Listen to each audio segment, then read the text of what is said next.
Hey everyone, मैं यहाँ एक ऐसी कहानी लेकर आया हूँ जिसने पूरे देश को हिला दिया है।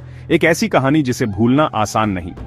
12 जून 2025 अहमदाबाद में आधी रात के ठीक बाद एयर इंडिया की फ्लाइट AI 171 एक बोइंग 787 ड्रीमलाइनर लंदन गैटविक के लिए रनवे पर तैयार थी। 231 पैसेंजर्स और 11 क्रू मेंबर्स सपने और अपनी मंजिलें लेकर इस फ्लाइट में सवार थे।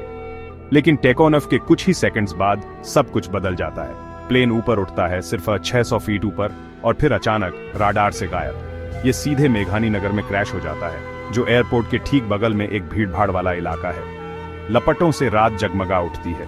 सायरन की आवाज, चीखें, धुआं और उसके बाद एक खामोशी छा जाती है। Rescue teams, NDRF, CRPF, air force आग और अफरा तफरी से लड़ते हुए मलबे से बचे लोगों को बाहर निकालने के लिए तुरंत पहुंच जाती हैं। हॉस्पिटल्स और कॉलेज कैंपस घायलों से भर जाते हैं, लेकिन संख्याएं दिल दहला देने वाली हैं। 241 जानें चली गईं। सिर्फ एक व्यक्ति, विश्वास कुमार रमेश, बचता है। जरा सोचिए, 242 लोगों में से सिर्फ एक बच पाया। यह कोई आम एक्सीडेंट नहीं था। यह ड्रीमलाइनर का दुनिया में पहला फेटल क्रैश था।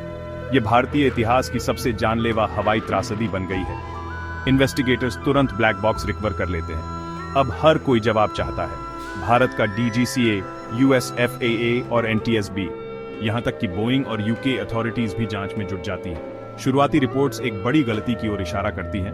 प्लेन का टेक ऑन ऑफ एंगल गलत था और चेतावनी के सिग्नल्स को नजरअंदाज किया गया। हमारी इतनी मॉडर्न टेक्नोलॉजी के साथ ऐसा कैसे हो सकता है? यही सवाल अब कई परिवारों को परेशान कर रहा है।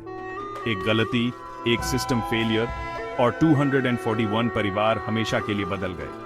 हर बार जब हम उड़ान भरते हैं तो हमें भरोसा होता है कि हम सुरक्षित उतरेंगे, लेकिन ऐसी त्रासदियों के बाद हम सवालों, दिल टूटने और इस उम्मीद के साथ रह जाते हैं कि सबक सीखे जाएंगे। मैं यह वीडियो अहमदाबाद क्रैश में अपनी जान गंवाने वाले सभी लोगों को समर्पित करना चाहता हूं। उनकी आत्मा को शांति मिले।